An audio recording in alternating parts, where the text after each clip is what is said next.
तो यार वैसे तो मैं वन पीस पे वीडियो बनाता नहीं हूँ, लेकिन जब भी बनाता हूँ तो यूँ समझ लो कोई ना कोई कांड हुआ होता है। और रिसेंट चैप्टर यानी चैप्टर 1189 में भी ऐसा ही हुआ है, क्योंकि इस चैप्टर में लिटरली लूफी मरने ही वाला था। वो तो हमेशा की तरह बंदे की किस्मत अच्छी थी तो बच गया। अब लूफी कैसे मरने वाला था और कैसे बच गया ये तो मैं बताऊंगा ही, साथ ही साथ ये भी बताऊंगा कि उसोप, जिसके की गुलेल को सिर्फ हम वेपन समझते हैं, उस लॉर्ड यूसोप की हागी की भी हमें ग्लिम्स शो कर दी गई है। लिटरली यूसोप की ऑब्जर्वेशन आगे इतनी ज्यादा स्ट्रांग थी कि लूफी खतरे में सबसे पहले उसी को पता चलता है। और इसी के साथ साथ काफी सारी चीजें इस चैप्टर में रिवील हुई हैं। So if you are interested keep watching.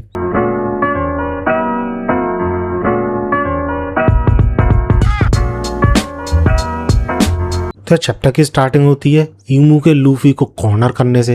Literally बंदा अपनी तलवार का यूज करके लूफी को पेड़ में गाड़ देता है। अब हमें पता तो था कि ईमू काफी ज्यादा स्ट्रॉन्ग है, लेकिन वो लूफी के गियर 5 को इस तरीके से कॉर्नर करेगा ये पर्सनली मैंने तो नहीं सोचा था। और जब लूफी के साथ ऐसा होता है ना, तो सबसे पहले पता लगती है यूसोप को, क्योंकि उसे अंदर से फील होने लगता है कि लूफी खतरे में है। जिसपे नामी पूछती भी है तुम्हें कैसे पता, अचानक से तुम्हें लूफी की इतनी चिंता क्यों होने लगी। इसी के बाद सीन शिफ्ट था जिम्बे की तरफ, जिसको भी पता चल चुका था कि लूफी खतरे में है, क्योंकि अचानक से लूफी की हागी जो है वो कम हो गई। इसलिए वो नामी से बोलता भी है कि वैसे तो हमें चिंता नहीं करनी चाहिए, लेकिन उसका अपोनेंट ही इतना ज्यादा स्ट्रांग है कि चिंता हो रही है। I mean, तुम खुद ही सोचो, सबसे बड़े और स्ट्रांग जायंट को उसने इतनी आसानी से पेल दिया। जिसपे पीछे से लोकी बोलता है क्या वे मछली क्या बोल रहा है मेरे बारे में तू, किसने बोला मैं डिफीट हो गया, मैं बस थोड़ा सा रेस्ट ले रहा हूँ। इसी के बाद सीन शिफ्ट होता है ब्रुक की तरफ, जो कि प्रिंसेस श्यूरी को जगाने की कोशिश कर रहा था, होश में लाने की कोशिश कर रहा था। इतने पीछे से गिलहरी आता है और अचानक से इन लोगों को परेशान करने लग जाता है। बट ब्रुक के साथ साथ बाकी स्ट्रॉ हैट्स को समझ में नहीं आता कि ये क्या बोलना चाह रहा है। इतने में वहां पे अचानक से एंट्री होती है जायंट पायरेट्स की,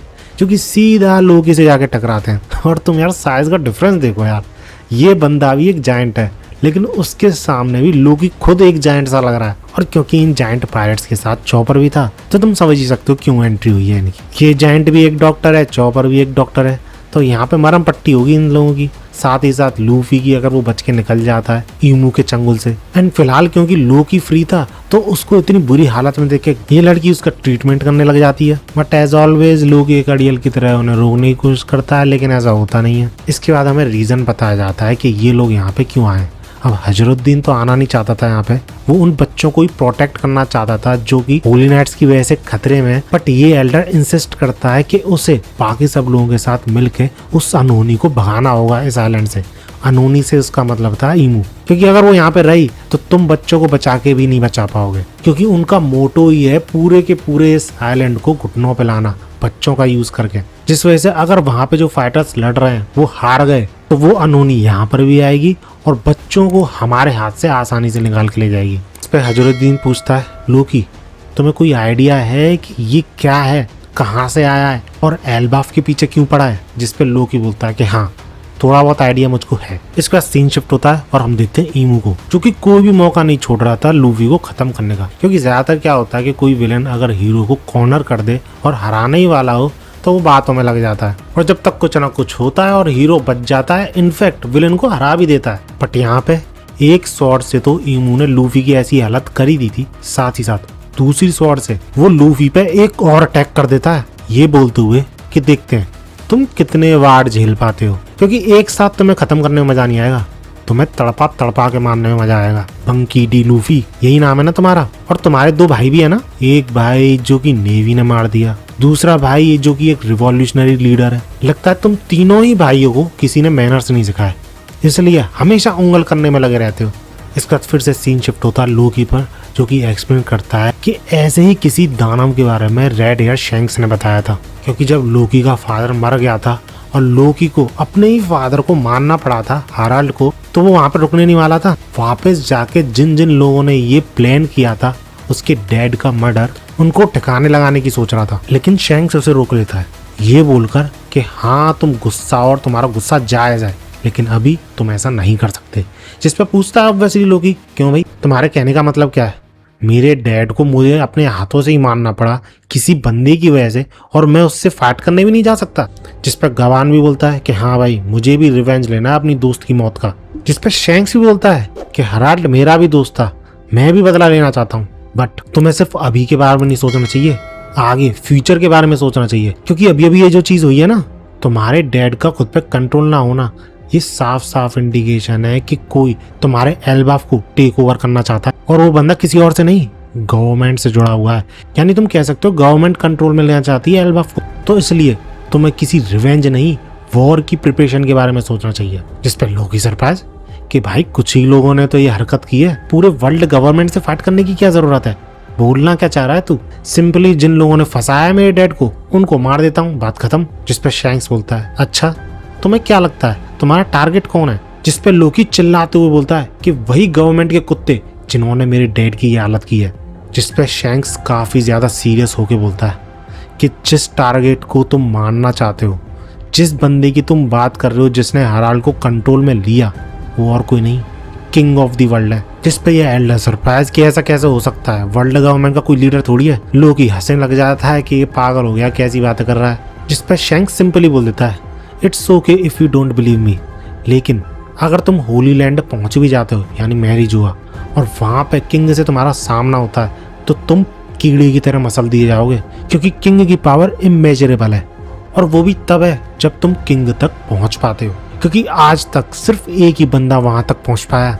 जिस पर लोकी सरप्राइज हो जाता है क्योंकि उसे पता है कि वो कौन है। जिस पर शैंक्स क्लियरली बोल देता है कि हम फाइट करेंगे लेकिन तैयारी के साथ। अब इसके बाद लोकी के पास कुछ बचता नहीं है, इसलिए वो सिंपली शैंक्स से ही बोल देता है कि शट अप, तुम मुझे ऑर्डर नहीं कर सकते, मुझे जो सही लगेगा मैं वो करूंगा, और जो भी मेरे रास्ते में आने की कोशिश करेगा उसे मैं डिस्ट्रॉय कर दूंगा।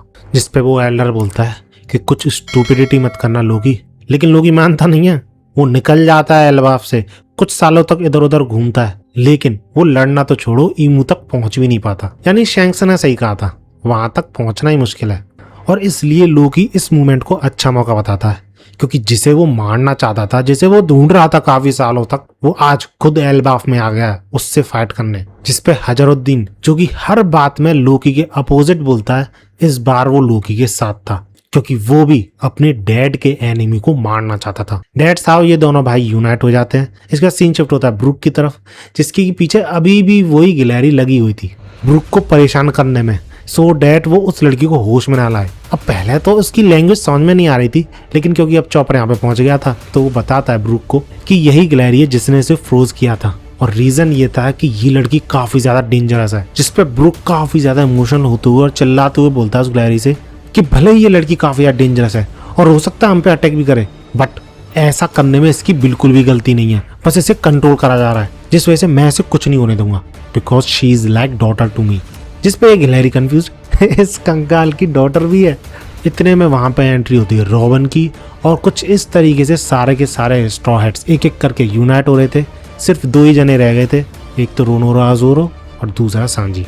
इसके बाद फिर से सीन शिफ्ट होता है ईमू की तरफ, जो कि तीसरा हमला करने वाला था लूफी पे, और ये समझ लो लूफी इतनी बुरी हालत में था इस पॉइंट ऑफ टाइम पे कि किसी भी तरीके का छोटे से छोटा हमला भी उसे मार सकता था।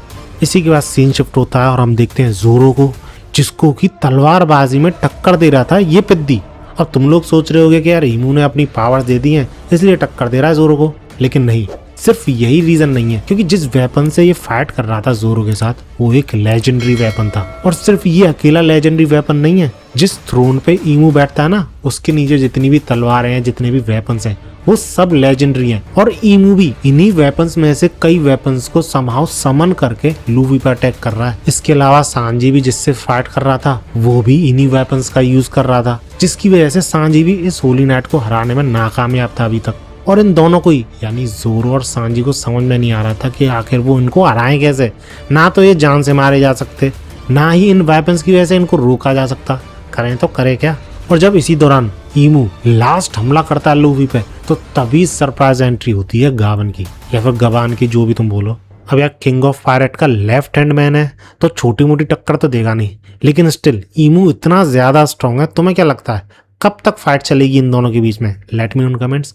बाकी वीडियो अच्छी लगी हो तो लाइक जरूर करना, ऐसी वीडियोस के लिए मेरे चैनल को सब्सक्राइब कर लेना। मिलते हैं अगली वीडियो में, और भागो।